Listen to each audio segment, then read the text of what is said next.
Donc vous dites, peux-tu me dire si l'Antichrist est déjà là? Donc ça, on ne sait pas. Pourquoi on ne sait pas?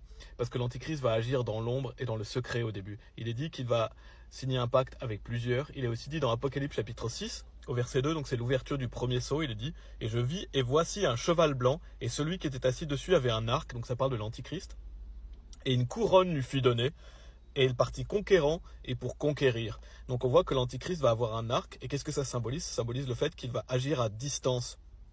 Il est dit, et il partit conquérant et pour conquérir, donc il part conquérant et pour conquérir, mais à ce moment-là, le grand public ne saura pas qui il est, puisqu'il va agir dans l'ombre. Et donc ça va durer 3 ans et demi, les tribulations vont durer 3 ans et demi, il y a l'ouverture du deuxième, troisième et quatrième sceau, donc on verra famine, guerre et épidémie.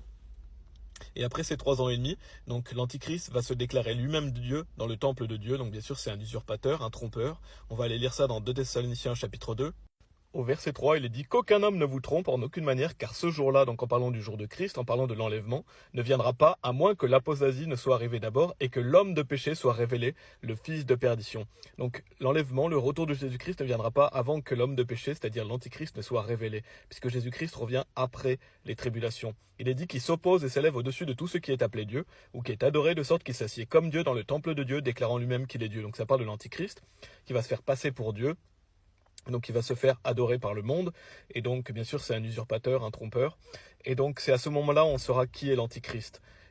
C'est la révélation de l'Antichrist, c'est à la fin des tribulations, et au commencement de la grande tribulation, donc il va mettre en place la marque de la bête, c'est le nouvel ordre mondial, et donc, et ce qu'il faut savoir aussi c'est que l'Antichrist, c'est cet homme qui va ensuite être possédé du diable.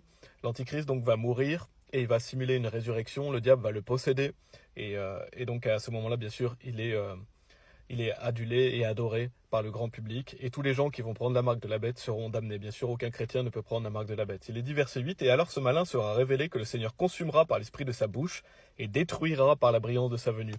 Donc 75 jours après que l'Antichrist s'est déclaré lui-même Dieu dans le temple de Dieu, c'est donc la durée des grandes tribulations, Jésus-Christ va revenir, il va enlever les croyants, les morts en Christ seront ressuscités, Dieu va déverser sa colère pendant 3 ans et demi sur la terre, et ensuite Jésus-Christ va revenir avec les saints pour rétablir son millénium, et il va détruire, c'est ce qui est dit ici, consumera par l'esprit de sa bouche et détruira par la brillance de sa venue. Il va détruire l'Antichrist par la brillance de sa venue. Donc gloire à Dieu, et assurez-vous d'être sauvés, assurez-vous d'être sûr d'aller au